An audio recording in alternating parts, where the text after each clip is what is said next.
شوف، الله يكون بعونك، ما أعرف شنو اللي أقول لك إياه، بس يا أخي أمانة عليك، أمانة عليك، أمانة عليك، أمانة عليك، أمانة عليك. أمك والله ما لها غيرك. والله أنا ويا أبوي متقبل أطلع، هي تقول لي إذا تطلع دقيقة واحدة إنه أنا متقبل إياك.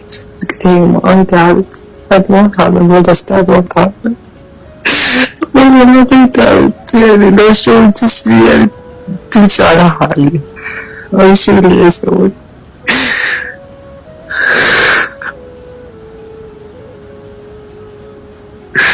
وش ما أقول راح أسكوها والوكيل والله راهو نفس اليوم ونفس أمانة. لا تتصرف تصرف ما يرضي الله سبحانه وتعالى، والله سبحانه وتعالى إن شاء الله معاك. أمانة لا تتصرف تصرف غلط، أمانة عليك بحبك لوالدتك.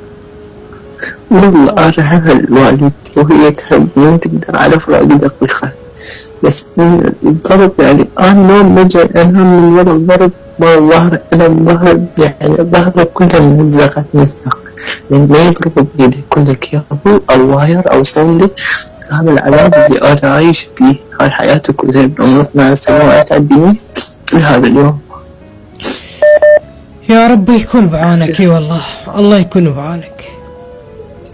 الحمد لله والشكر، بس اللي أريده إنه اللي أسويه شنو؟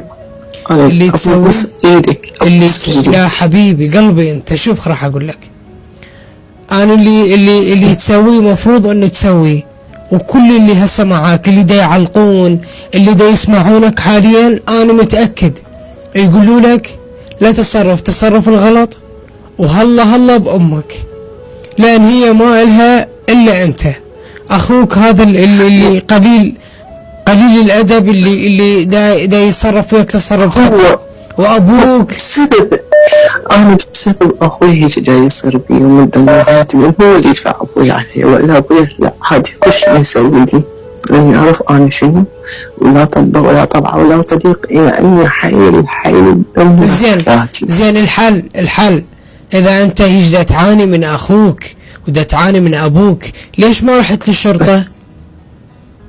هو يداوم مكان حساس، فيعني تليفون واحد يفرض قضية عليه ويطلبني ب60 داهية، بس إذا أطلع عني يعني أسبوعين عادي أصلا يخابون ولا يشيل علي تليفون ولا يقول لي أنت وين أو وش بيك صار بيك تبي تشرب عنده شي طبيعي، يعني وجود وعدم وجود واحد.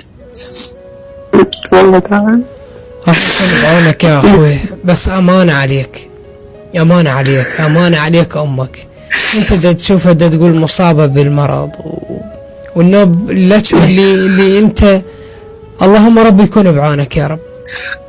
هي تدري يعني هو جاي يضربني، تشوفني إنه أنا أضحك، يعني تسوي نفسي كأنه ما طبيعي الضرب، يعني متعود عليه، بس أنا من يعني بغرفتي أو بغير مكان أنا أشبع بيش لأن الألم جاي ياكل جسمي.